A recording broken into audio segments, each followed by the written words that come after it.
Hello everyone, today I'm talking with Álvaro Ramis about BMW and Daimler, about Volkswagen, autonomous vehicles, microtransit, and much more, because he has an amazing experience on digital mobility and is going to share almost everything with us. By the way, my name is Ion Cuervas-Mons. I'm the CEO of Wondo Mobility, an urban mobility marketplace that provides access to multiple modes of transportation, and we are part of Ferrovial Group. What is really interesting about Álvaro is that his experience reflects and explains the rapid evolution of mobility in the last years. First, in 2014, he was global CMO of Car2Go in Stuttgart. After, he was co-founder of Moya, which is a very interesting project and company around microtransit. After that, head of new mobility projects at Volkswagen. And now he's VP of Business Development at Bestmile, an autonomous vehicle technology company based in Switzerland, and they're implementing some of the largest projects worldwide. So, hello, Álvaro, and welcome to the show. Thank you. Thank you for having me.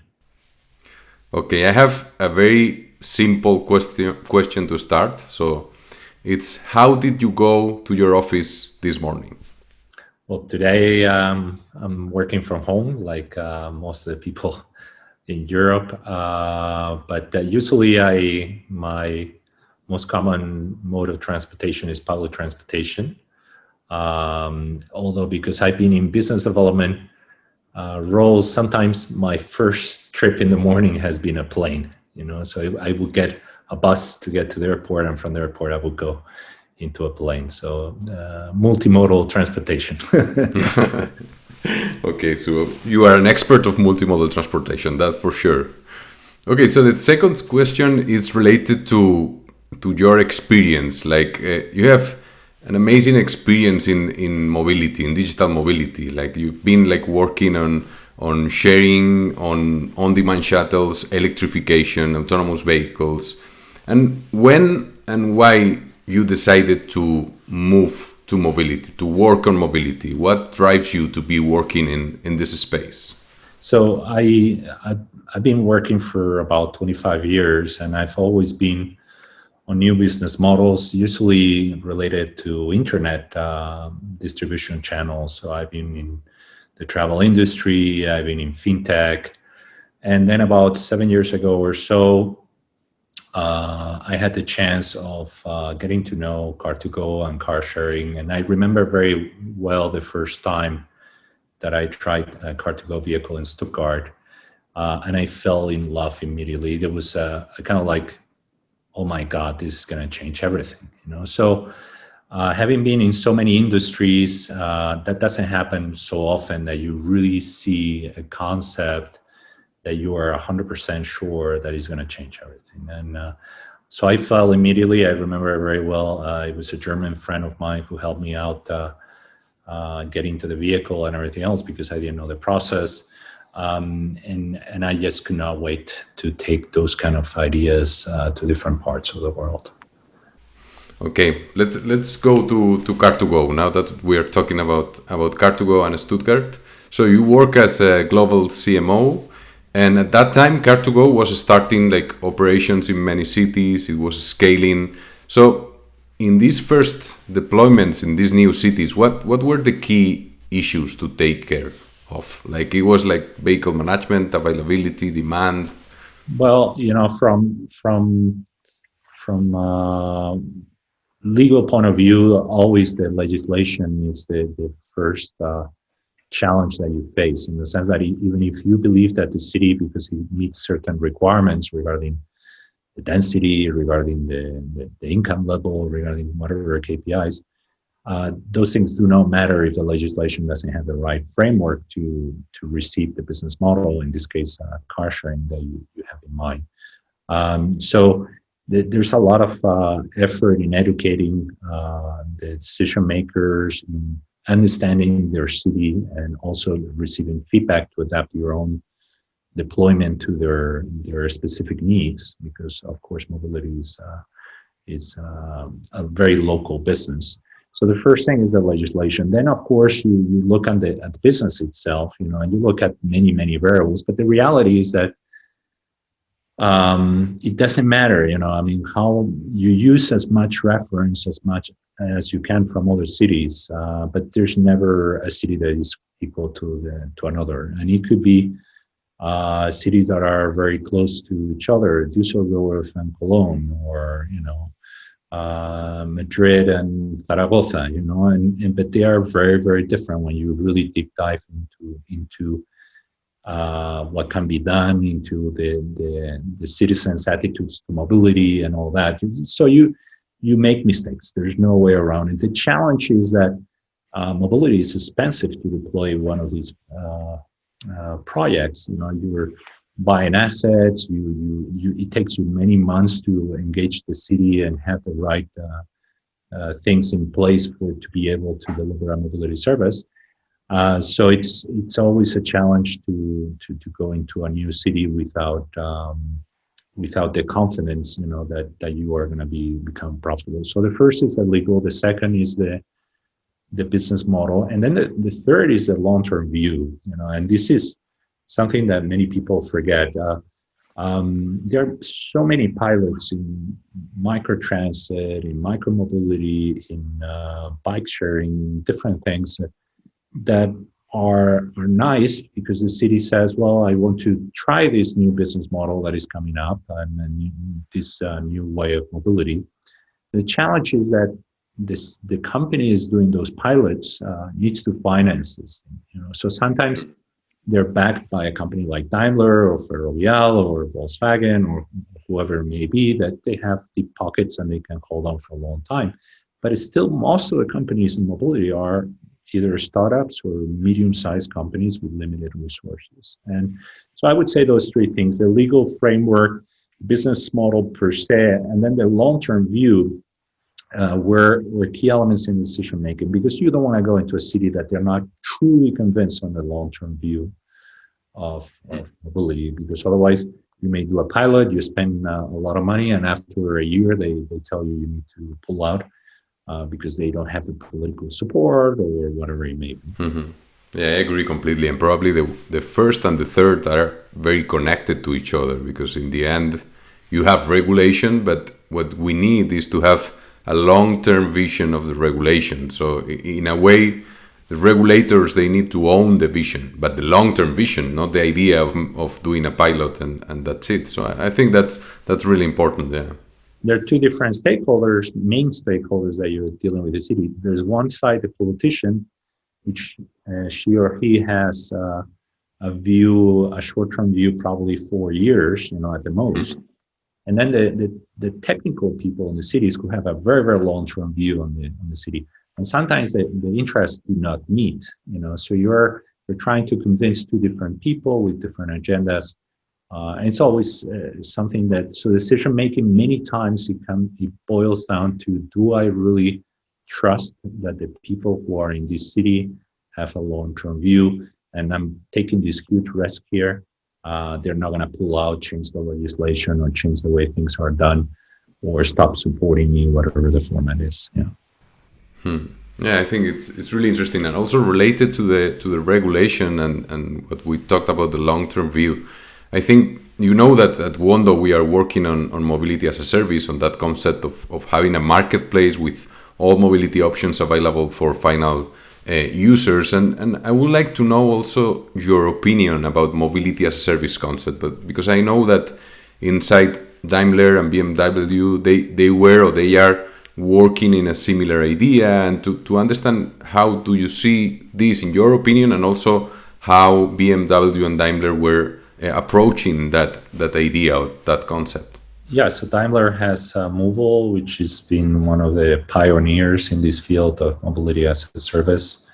Mobility as a service is so. If you ask 3 different people, you're going to get 3 different answers. Exactly what it is.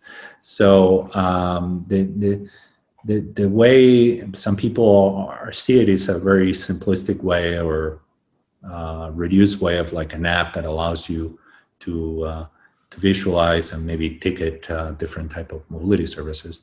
I think in the end, the way I see mobility as a service is whatever it is, the format, things that enhance multimodal and enhance public transportation. Those are the two main things that you want. You want to people to have the ability to find the connections from different mobility options that have to be shared mobility, whether it's private or public, it is a very challenging environment. You know it even better than I do, on the sense that first, it's still very fragmented. There are many players in this field. Still, it's been around for quite many years, and there's a lot of education ongoing. But you can see the curve of the launches, of the number of deployments that are going on in different cities of the world, the level of sophistication on the things that are going on, the integration with backend, the data generation, the ticketing, etc. And you can tell this is going in the right direction, but it's still a long way to really have kind of like an optimal multimodal environment where citizens, do not need to guess exactly how to move around, but it's a lot more convenient than it is right now. I have the feeling we're half the way. So this started obviously about a decade ago, with very early efforts. Now, of course, with a huge investment in Move It from Mobileye just a couple of months ago or 3 months ago, it's kind of like a validation of the whole thing. But I think we're still another decade of product development and technology improvement and legislation and maturity of the customer on the mobility service environment. And by the way, with my background on autonomous driving, I also feel that I hope by the time autonomous driving comes in, it plugs into multimodal solutions, mass solutions, seamlessly. So customers treat it like any other public transportation option. Yeah, what we are seeing probably right now is that this opportunity that is going to happen probably in the long term is going to be merged, or it's going to converge in the autonomous vehicles also. So it's part of the same concept. And I agree with you completely on the idea of the multimodal value proposition. That's the key, I think, because it's not only to have in the same app all the services. That's interesting, but it's not the most interesting. The most interesting is when you can plan a multimodal route, and it's offering you something that you cannot have only with one, because in the end, the last mile and many people don't see on the background of mass solutions and the value that Intel and Mobileye and Move It is the fact of all the data it generates, and it helps cities improve mobility overall. So it's not the app. The app is necessary, the multimodal app, but it's about optimizing all the supply, about having more flexible mobility that is still, we're on the microtransit, it's example, we're still growing and everything else, but it is at the beginning of what it will be. And that's very powerful. Very powerful. Yeah, and it needs to be connected to the supply, as you said, because in the end, for example, in our case, we are starting to see options that once you think about the last mile and you have the possibility of moving that operation, is when you find a multimodal approach that is interesting. So you need to be connected to the operation. So it's not just to create a marketplace without just put there the services and that's it. You have to intervene in that operation. You need to connect the data with all of them. So it needs to be an open platform that connects everything. So that's key. Yeah, but it's true that now, I think that in the time we are now, probably we are just after the hype of the mobility as a service, now in a place where you need to cross a chasm, or you need to find a way, because probably on the other side of the chasm there is something really interesting. But we are in that situation where you see, okay, this is not a 2 years opportunity. This is something that is going to take a little bit longer. This is going to be interesting, but we need time to cross that chasm and find the real value proposition that is on the other side. It is funny because I have experience of coming from the internet world, and this reminds me very much 20 years ago when all the bubble burst on internet. And you can see the long-term view that Amazon took at the time, and many other players that right now are the reference Mhm. on the in everything in our lives. The same is similar story with Tesla. So it's like people think that innovation when it's like pure software innovation like happened with Google and Facebook can be very very fast, but once you have a physical good that you're dealing with, That's the key. transportation it is the case, or electric vehicles, or I mean, then suddenly it becomes a lot more complex because you cannot just scale overnight to thousands of cities. You need to launch one city at a time, and that takes a lot of time, and there are a lot of requirements. And by the way, that happens with electrical vehicles. That transition will take us another decade to get. So from 20 years from the beginning of Tesla till having really a huge penetration in the market. And it will be, by the way, exactly the same with autonomous vehicles. We are at the beginning of the beginning, and it will take us 20 years to have some meaningful market penetration for transportation of people with autonomous vehicles. Man, that's for sure. Yeah, it's the idea of that here we have the physical environment that is, but the point is like it's going to take longer, but the impact is going to be huge. That's the interesting thing here. Okay, so let me go. Let's move to the next question. I had here like the next thing that you did. It was related to microtransit. So you were one of the co-founders of Moya at Volkswagen, and today Moya has a fleet of 500 vehicles in Hamburg. And if I'm not wrong, it's the biggest fleet in the world with this kind of service with electric vehicles. So what is the main obstacle in this space to scale these services to other cities? So what you found in this space of the shuttles on demand? The first one is the business model itself. The revenue per vehicle per day. It is very difficult to achieve a break even.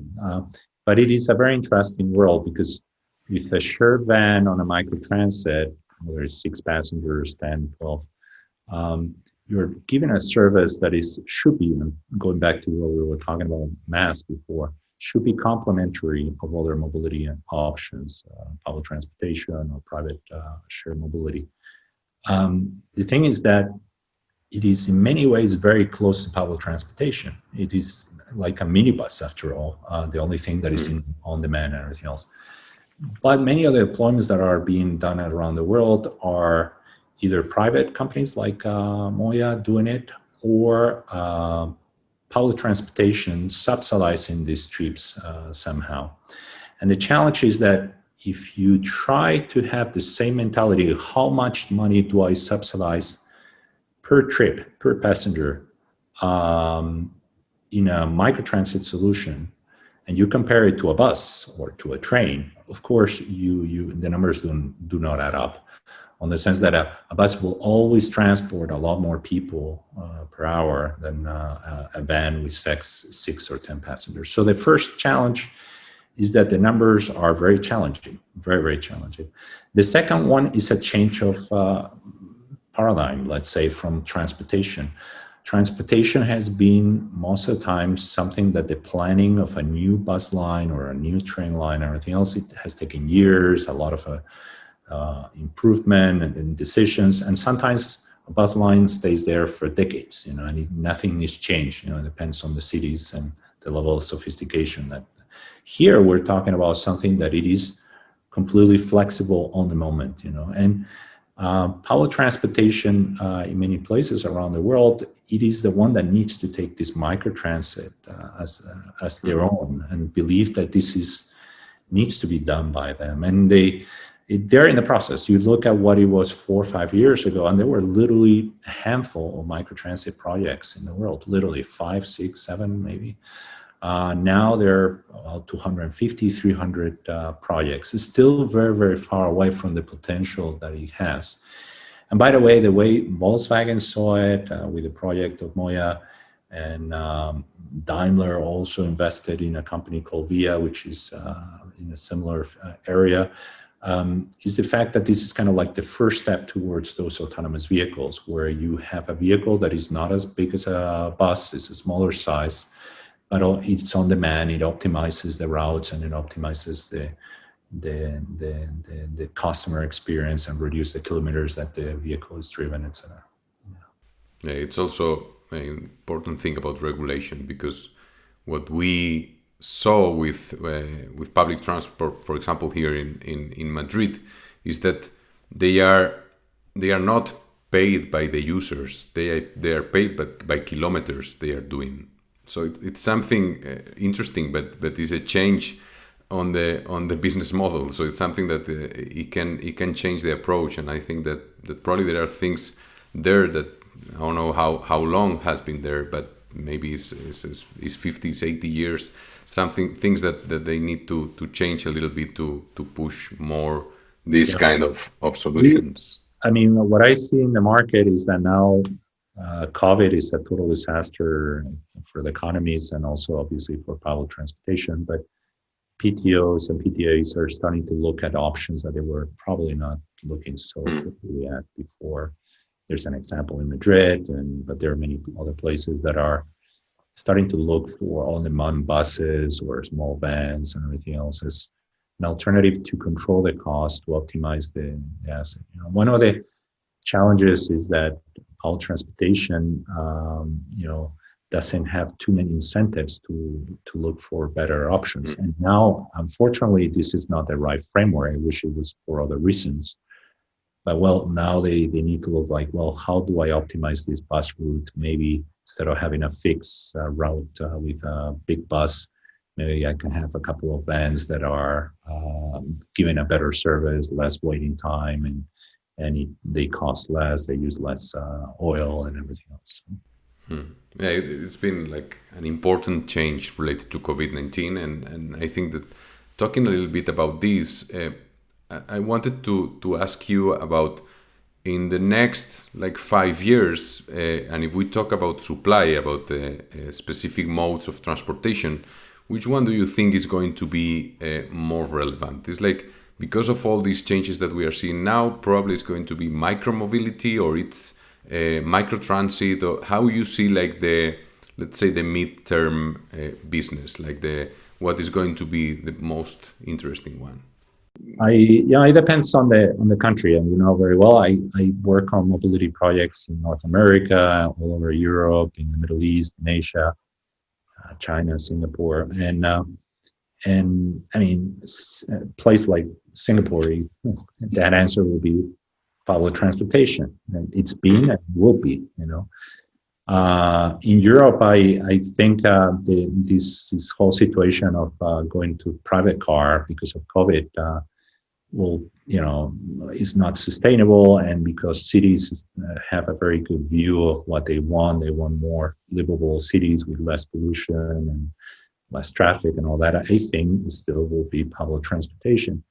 I'm more concerned of those places that they never had a modal share of public transportation that was meaningful, and that can be the Middle East or Africa, or definitely North America. And these are the places where I feel that they were starting to come up with new ideas, they were starting to do new projects, but I'm afraid that the private car is still going to be the king. I think that people think that by bringing electric cars, we're going to solve the problem that we have, or by bringing autonomous vehicles. It's like we're trying to make the same mistake in a different way, and it's a question about optimizing mobility. It's a question about reducing the number of vehicles that are not just changing the type of vehicle. That is nice. It's a step forward.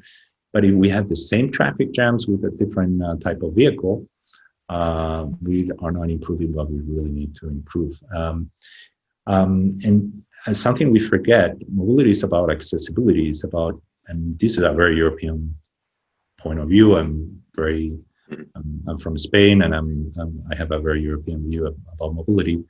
I think COVID has shown some of the images that we've seen all over the world, in Europe, in North America, all over the world, that actually the lower income people, are the ones who are more dependent on public transit. And they are the ones who are actually calling, in many ways, our society. So as you can hear from what I'm saying, I think it won't change much. I think the core of what it is right now, so model share will increase here or there, will be very similar to what it is already. And it's good for places, as I said, in Europe with strong public transportation. It's bad for places like in North America where the private car has 90-something% of the modal share. So.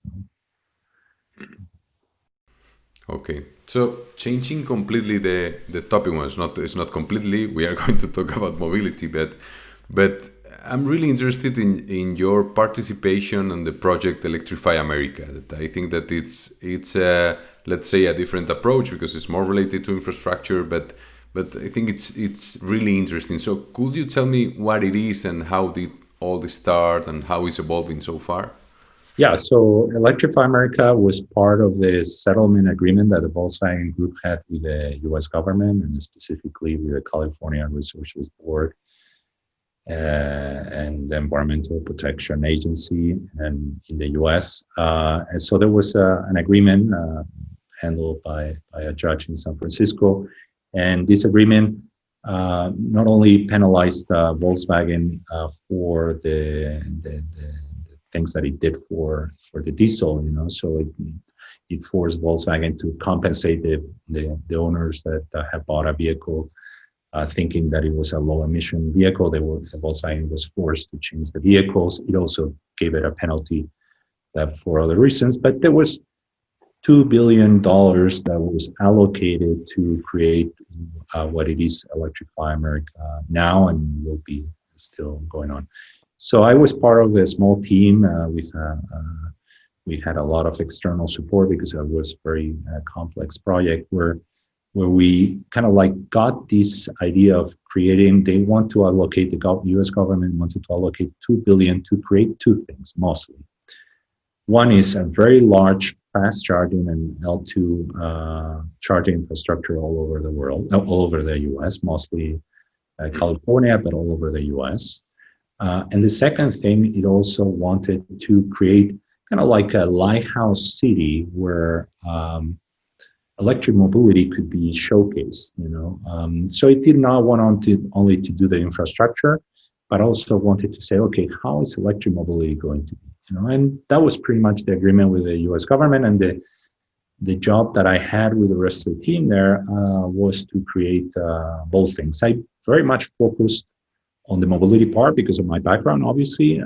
So on the team, we had the team that, some of them are still working there, building the infrastructure. That is an incredible challenge, and it will be together with Tesla. I don't know exactly which one will be largest. I think it will be Electrify America in about a year or so, the largest fast charging infrastructure in the country. But the other part was selecting a city where you could showcase different types of electric mobility. I negotiated with different cities. It had to be in California, and I negotiated with different cities. I recommended, and the California Resources Board supported, after a lot of requirements, to do this project in the city of Sacramento, the capital of California. The selection of the city of Sacramento was because it's a mid-sized city that allow for electric mobility to have a huge impact in the city. Larger cities like Los Angeles would have been a very difficult project to make it happen. But anyway, we proposed different, and there was shared vans, ride-hailing with electric vehicles, car sharing, station-based, and free float. So actually, Sacramento right now, they are even doing different things that we didn't propose because things change over time.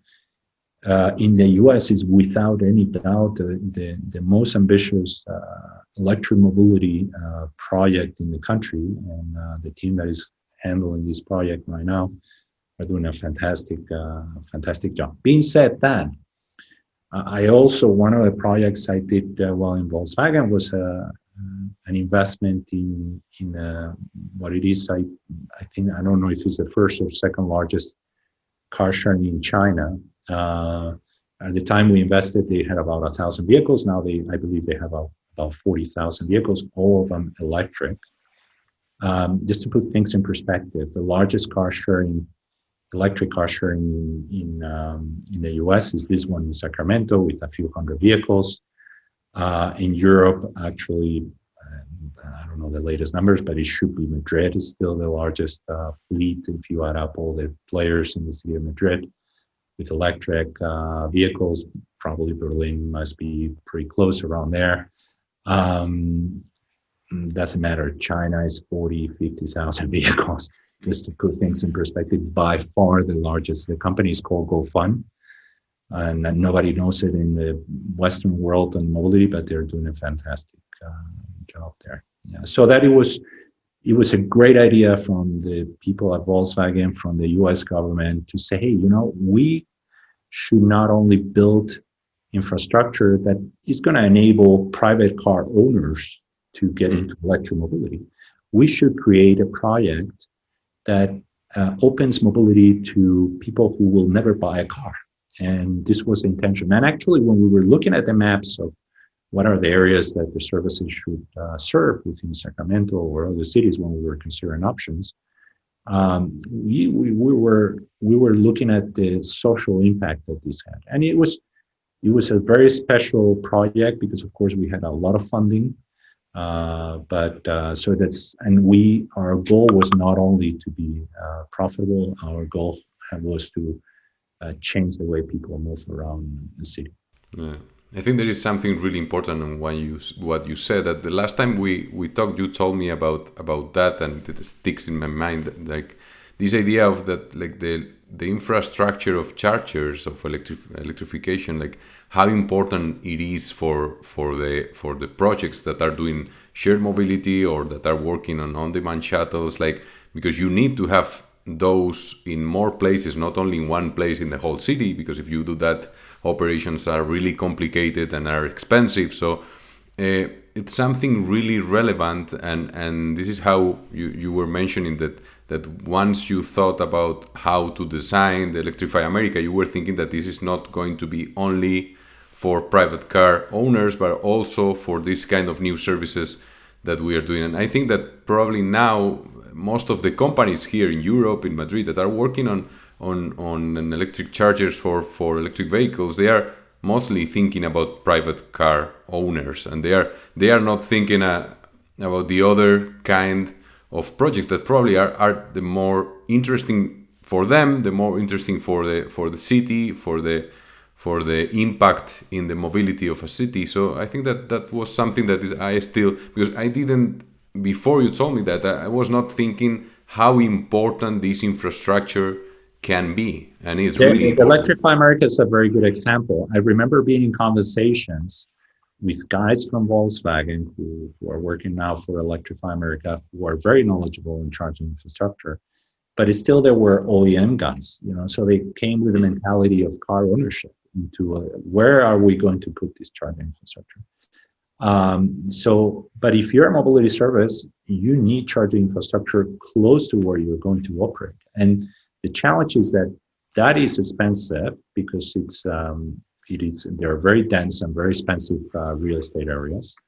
And then also it takes a long time to get the permits that you need to build a charging infrastructure in an urban environment is tremendously long. So this is something that people forget. I mean, and I'm very glad of the recent announcement of Uber and Lyft of putting some clear deadlines. Obviously, countries in Europe, California also announced a couple of days ago, I believe, their deadline for 2035. But again, I mean, it's great. You can tell all OEMs have a really nice pipeline, and Volkswagen has a really impressive, for instance, pipeline of electric vehicles coming out over the next 4 years. But the vehicle seems to be being solved. The price point is getting close to where it should be, and all those things. But the infrastructure is still a huge question mark.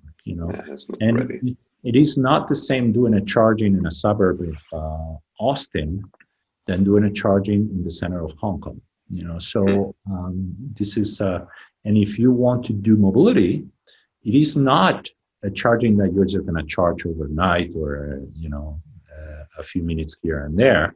No, it is a charger that you want to utilize, the same one you want your vehicle utilized. If you can 24 hours a day, you will like that charger to be utilized for you 24 hours a day. So the challenge that you already had, you are making it even more complex. And then there's another thing we were talking about before you enter a city, you make a commitment to that city. So now when you go with electric vehicles, you're also making a commitment with the infrastructure that you will have to build in, because there's no city. So if you say, I'm going to open the city of Rome with this mobility service, and I need charging infrastructure, and I build it and everything else, if you get it wrong, and suddenly after 2 years, your business is not profitable, you just cannot turn around and sell that. You can sell the cars, but you cannot sell the charging infrastructure, because unless it truly fits the need of somebody else, the value of that infrastructure is close to zero. Yeah, that's clear. Okay, so now going to your last but not least, like today, what you are doing today as VP of Business Development at Bestmile. So what are the most interesting projects? Because I know that you are focused on autonomous vehicles, so it's a company that is working on technology for autonomous vehicles. So what are the most interesting projects you are working right now?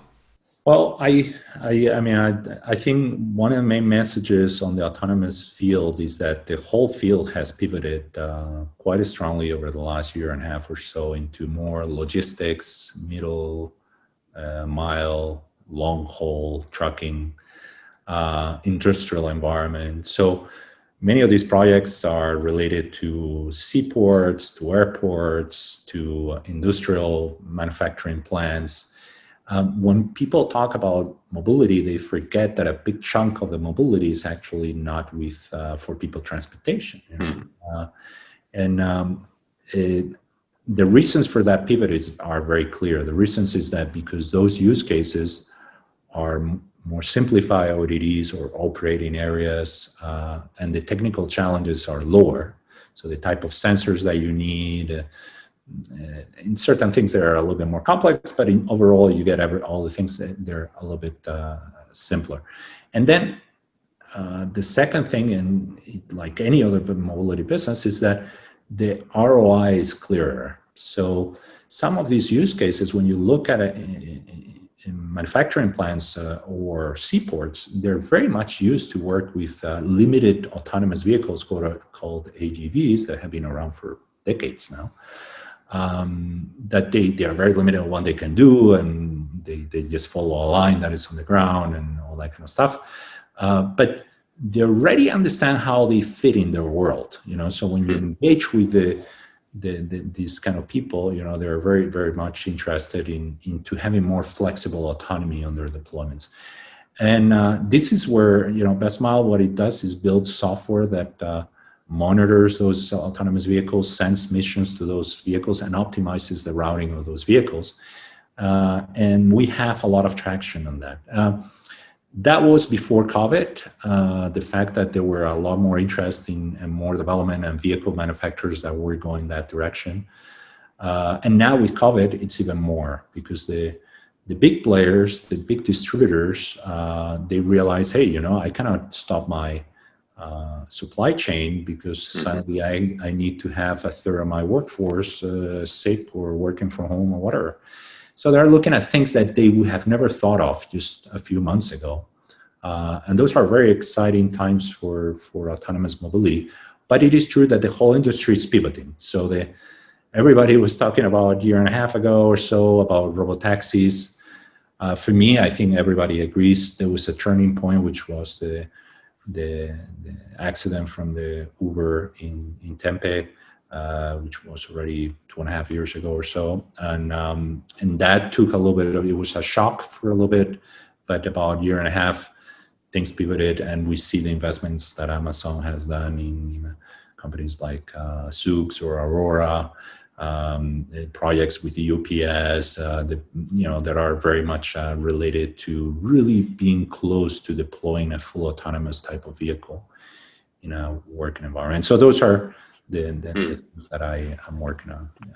So the idea is that the roadmap probably is changing a little bit, right? Like Yeah, everybody these has pivoted. cases. Yeah. The only, I would say you can see it from what Waymo has been saying. You can say from what Aurora, Argo, all the players in here.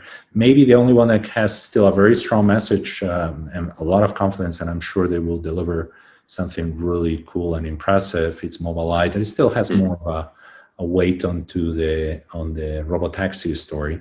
But for them, I mean, it is natural because they're, after all, have very, very strong ties to the OEMs right now. So, but overall, I think no matter what, autonomous mobility is here to stay. Again, I go back into my own background and my own past. I remember when internet was accessible to the cell phones 20 years ago, people thought that everything was going to happen very fast, and it took really a decade or so until the iPhone came and everything changed. Then, so that was the moment. I think autonomy is going to take even longer. It's a lot more complex. It's a lot more expensive than anything else that has been done before. So. And what do you think about what like the traditional OEMs are now seeing this opportunity? Because if we compare with Tesla, Apple, Google, Amazon, that they have a lot of money and they can invest a lot of money, OEMs, for them it's a little bit more difficult to find that money that fast. So in the end, I would like to know your opinion to see if the OEMs are still interested in autonomous vehicles, still interested in all this new mobility. So they are investing a lot, or they are just thinking about let's wait a little bit. No, they're investing a lot. So what happened about 2014, 15 or so is that all OEMs, or most of them, started investing in mobility, traditional human-driven or car sharing or whatever it may be. They gave it a try. They didn't really have the right tools many times, the right approach. They were not agile enough. But in the end, the perfect storm is coming to the OEMs. It's this perfect storm. It's transition to electric mobility, which means simplifying the way you build a car, simplifying the way you sell a car, having less differentiation between different vehicle manufacturers. So electrification on one side. Then the whole thing with mobility services. So suddenly your biggest client, Uber just announced today in Germany an agreement with Volkswagen. Suddenly your biggest client may be a company that handles millions of vehicles, down the road. So it has a lot of bargaining power for you. So, and you are on the wrong side. Before, you were just selling to a very fragmented market. So that's the second one. Mobility can change the thing. And then autonomous, and autonomous is extremely expensive. It's very difficult to know what is going to be the differentiation. Is really the SDS technology the key differentiation here, or they're all going to be more or less the same? So those three things happen in the same time. At the beginning, the OEMs were trying to do everything. They tried to transition to electric, to build mobility services, and to do the autonomous.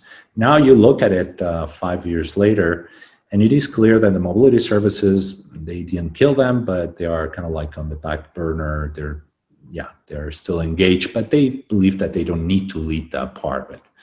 And then they really see that the electrification is a must do. They're forced by the legislation, they're forced by the customer. So they're investing very, very heavily in that transition. They need to do a lot of catch up with Tesla. So that transition is extremely expensive. And then the third one, which is autonomous, it's a bet. It has a lot more risks than it's probably autonomous is the way electrification was 10 years ago. So it's like, okay, how is this going to happen? Do I need to partner with an SDS provider? Do I just treat them like a tier one and I decide with whom I work whenever? So they're really focusing on that, and there's the joint venture between Ford and Volkswagen with Argo.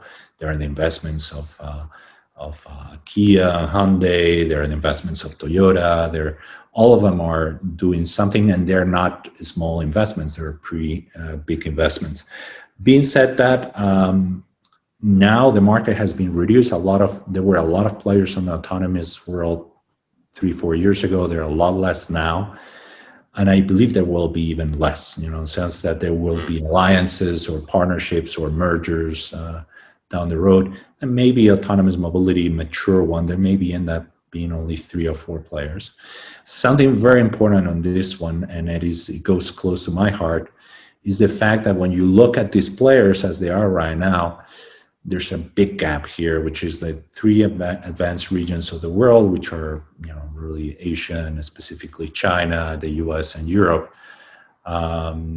Europe is nothing to be seen. All the players that are on autonomous vehicles in Europe are either small startups or the large OEMs, French or German. The rest, is really Americans and mostly Silicon Valley or Chinese companies leading this. And how these OEMs can evolve in all these and can have these alliances to do that, because in the end, as you said, it's like when they think about electrification, they had this time to do that, so they have these 10 years to work on that. But now there are many competitors that are going to fight on autonomous mobility. So I think it's okay. There are the next 10 years, but Tesla is there, and it's almost in the same place. So I think there are many things there that if they want to have a space in autonomous mobility, they need to move fast and create a lot of partnerships. I don't know. It's like, I don't know if you read the book, the Ride of a Lifetime, which is the book of the Disney CEO, and he explains how Disney was the only one that can fight against Netflix and these kind of companies in terms of content. And Disney, the approach was let's buy all the big companies, let's try to, and it's the only, and the other companies, they were calling him to say, buy us because you are the only option. So you are the only one that can do this. So it's true that I think there is option for traditional OEMs and incumbents in general in terms of digitalization and things that we are seeing in different sectors, but they need to partner together. They need to put all the things in the same place, be completely focused. But to be fair, it's a two-way street. Also, and I engaged with several players already a few years ago in autonomous world while I was in Volkswagen, when you were talking with SDS manufacturers, because they had a lot of funding, a lot of smart people and everything else, they thought that we don't need OEMs, So now the world is not that way. It is very clear that they need each other, that they challenge it. And Elon Musk says it every other presentation he has, the challenge of manufacturing vehicles is extremely difficult. And then building SDS is very specific. It's a mostly, not purely, but mostly software challenge that vehicle manufacturers are not used to. So that's why they have been building these last 2 years so many partnerships between OEMs and SDS. But I still believe that's not going to be enough, because the challenge is so big that even I think there will be even more agreements down the road. I think it's the challenge, but it's also the cheap money. So these kind of companies like Tesla, they can have a lot of money, like cheap money, because they have a story that the investors believe completely and they want to invest in that company. So it's easier for them to compete, not because they are better or more clever, or because they or because software is more important. It's not. I don't know if it's even that. Is that the story that they are telling? They have a strong narrative that the investors, they believe they are going to invest in them, so they are going to have cheaper money than the others, and that's really difficult way to compete, because in the end you can invest a lot. This is what happened with Amazon, with Google, Facebook, and Tesla. So okay, so I think we are approaching the end of the conversation. So I really appreciate like sharing your time with us, like all these ideas, and I'm really interested about your experience because I don't know anyone that has so many different experiences of mobility and real experiences of doing projects directly. So I think it's very, your opinions, your perspectives are really interesting. And I would like to close out with a final question that is maybe more personal. It's about the skills that I think that you like, how you develop these skills. Like it seems that one of your most interesting skills that you master is adaptation to different cultures. So once you told me about all these projects, like you have been doing business in many different places worldwide. You said Qatar, Singapore, China, US, Germany, Spain, and also that these businesses, in many of these projects, are related to physical deployments, which are more complex businesses that you need to talk with local people, you need to talk with regulation. And I'm really interested in where is that skill coming from? So why, or how you develop that skill of working in different cultures or being so flexible and adaptive to different environments? I don't know. By telling you what I do when I get a mobility project, whether it's autonomous or human driven, the first thing I do is really going to that city where there's being planned and everything else, and then I take every mode of transportation there is. So I try to position myself with where the city is and the citizens of that city. So empathy is, I would say, a very strong element that you need to understand where people are suffering. And I try to imitate their trips. I remember I did this in China. I've done it all over the place in many cities. The first thing I land, and I just let's walk, let's take a bus, let's everything else. Of course, I try to understand certain things beforehand, so I don't do it my own with like a 4 and 9. So I try to understand the numbers, that how people are moving, the cost of moving around, the income level, and all those things. So I have a little bit more context, and then talking with different people. I tend to believe that in general in cities, the ones that help you out to understand the biggest challenges are the technical people who have been in mobility for 20, 30 years, who are about to retire, and they're still talking about passion about how to improve the mobility in their city. Those are the ones that have the best vision, and they're not influenced so much into some. I see it a lot in autonomous driving. They're the ones who have the long-term view on how it is going to benefit their people, and the ones who have a much marketing and short-term view. So I engage with people. I try to position myself in there with the limitations of language and everything else.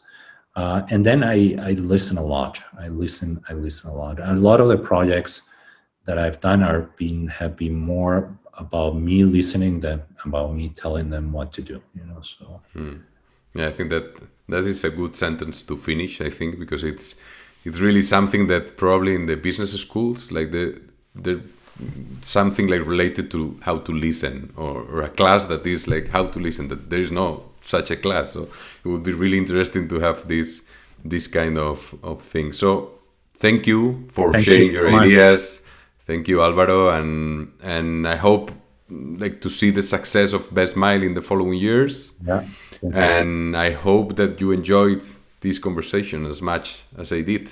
It was longer than expected, but I think that it deserves. I had a lot of fun, so I didn't notice. No. It was. I think it's perfect because we dig very deep in many of the things that I wanted to, and I think that it was really, really interesting. So thank you. Thank you.